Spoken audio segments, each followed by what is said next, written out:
A lot of my previous videos have been about prepping for the unexpected, but those all assume you have already designed your dungeon or adventure. Since that is something that takes skill or discipline too, maybe I should talk about that. Welcome to Indeterminate Infinities, where we discuss multifarious aspects of the art of game mastering. My name is Gene. I'm a professional writer and information architect who has run more than one convention panel or workshop on aspects of writing stories, and I've been DMing for 49 years. I believe that every dungeon which a group of players experiences should tell a story. It's a collaborative story which the players and the GM create together. Some people see the dungeon as just the stage on which the story unfolds, but that's an oversimplification. A good dungeon isn't just a featureless stage, it is a set of situations which invite the players to engage various challenges and enables them to triumph. A good way to accomplish this is to design your dungeon in a way that supports narrative. Please note that I did not say the narrative or a narrative, because we're designing an adventure, not a railroad, right? I said narrative, as in any narrative. Now, human brains are hardwired to look for narrative structures in everything we see. It's an emergent neural behavior based on the process pretty much every animal brain on the planet uses to look for and remember cause and effect relationships in their environment. If a kitten or a puppy or a small child gets too close to that flickering red thing, they get burned and it hurts. So from then on, they give fire a wide berth, right? We humans take that to another level, looking for not just simple cause and effect relationships, but much more complex chains and webs of cause and effect, often turning a bunch of random events into a story. It helps us find meaning in our experiences in life. It can also lead to problems, but that's a topic for someone else's channel. Here, we're concerned with game mastering role-playing games, which means this tendency of people to turn experiences into a story is something we can leverage the heck out of. One simple narrative structure is the 3-act structure. There are many, dare I say infinitely many, books, articles, YouTube videos, blog posts, and so forth that explain the 3-act structure. But those often focus on the process of writing or planning a story or play by yourself. That isn't terribly helpful for someone trying to design a dungeon that will facilitate the collaborative storytelling that should happen at a gaming table.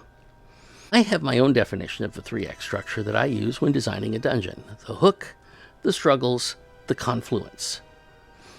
In a short story, the hook is usually the first sentence. It's something that grabs the reader's attention and makes them want to know what happens next, luring them into the story's world, like bait. The opening sentence hook in a short story is sometimes also the inciting incident, which is something that disrupts the protagonist's life and introduces the conflict which the protagonist will struggle with throughout the story. But they aren't always the exact same thing.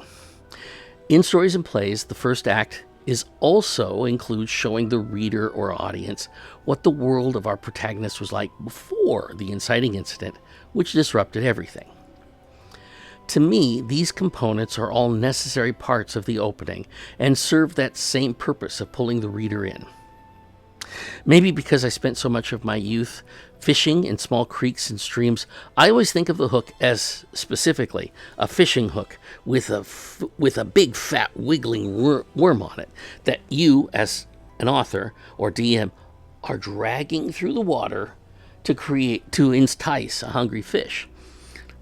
When the players go for it, yoink, you've got them. So your dungeon needs that baited hook which presents the players with something that they can't resist. You may have to put several kinds of bait onto your hook, because one player may be most interested in a cool magic item, while another just loves killing monsters, and of course, all the players want loot.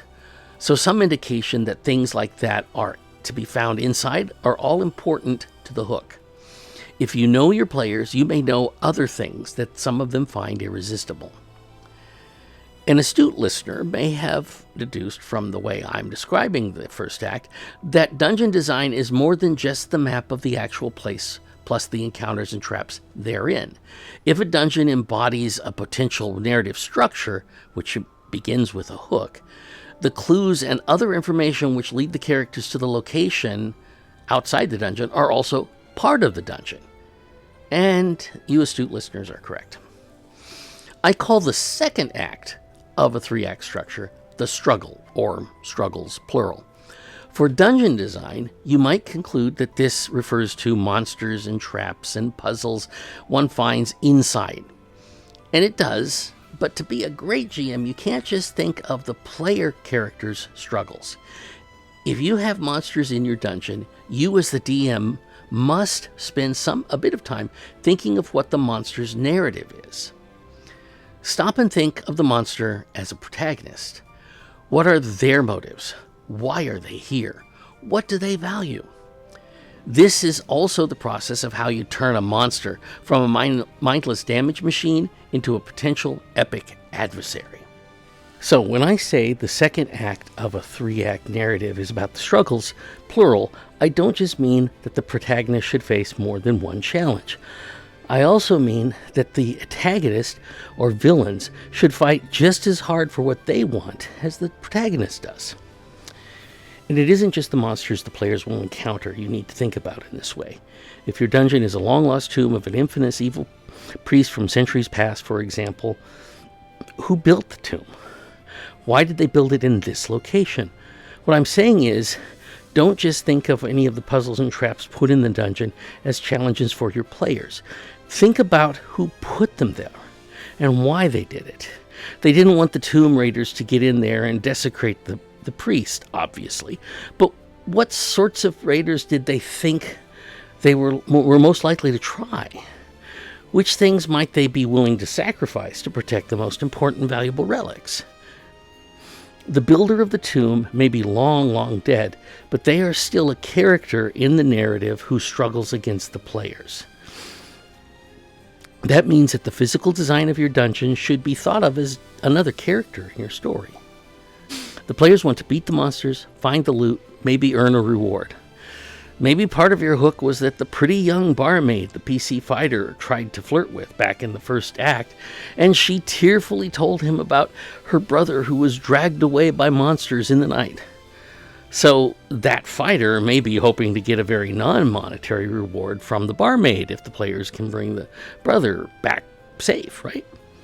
But each monster also has their own wants and objectives. The builder of the dungeon had their own objectives, and these are all part of the middle act. Finally, the third act. Other people call this the resolution or the climax. I prefer to think of it as the confluence. It's where all the threads of the narrative come together. It can be embodied as a boss fight, but on an abstract level, the confluence is where everything comes to a head, and your players should realize something. This is where they may discover that, beating the monsters and getting the loot is great, but they are different people than they were when they entered the dungeon. This may take the form of them realizing that the magic sword is great, but there are bigger and better treasures out there. Or it may take the form of one of the players just realizing they want to change some way they play their character going forward.